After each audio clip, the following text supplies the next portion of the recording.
અને ડાંગમાં મુખ્યમંત્રી ભૂપેન્દ્રભાઈ પટેલ બાળકો સાથે સંવાદ કરી રહ્યા છે। સીધા ત્યાં જઈએ તો રાજ્યમાં 21મો શાળા પ્રવેશોત્સવ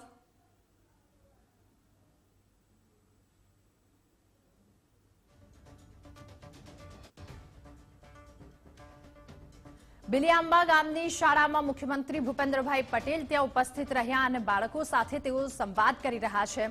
આ સાથે સીએમએ એ પણ જણાવ્યું કે બાળકોમાં ટેલેન્ટ ખૂબ છે। બાળકો સાથેની વાતચીત દરમિયાન સીએમ આ વાતનો અંદાજો લગાવ્યો, માત્ર એ ટેલેન્ટને બહાર કાઢવાની જરૂર છે।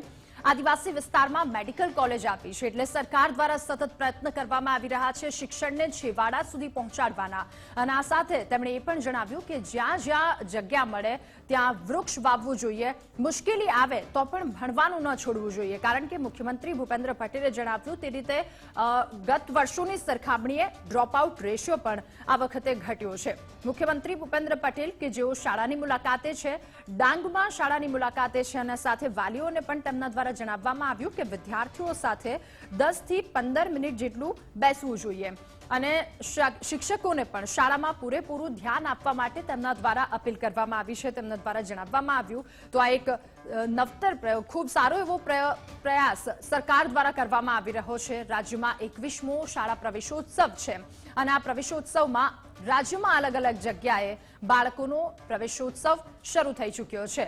ક્યાંક ત્રિદિવસીય કાર્યક્રમનું આયોજન કરવામાં આવ્યું છે તો ડાંગના દ્રશ્યો કે જ્યાં મુખ્યમંત્રી ભૂપેન્દ્રભાઈ પટેલ અને બિલિયાંબા ગામની શાળામાં સીએમ હાજર રહ્યા અને સીએમએ બાળકો સાથે સીધો સંવાદ કર્યો અને સંવાદ દરમિયાન અનેક મહત્વની વાતો પણ તેમના દ્વારા કહેવામાં આવી કે બાળકોમાં ટેલેન્ટ ખૂબ છે, બહાર લાવવાની જરૂર છે।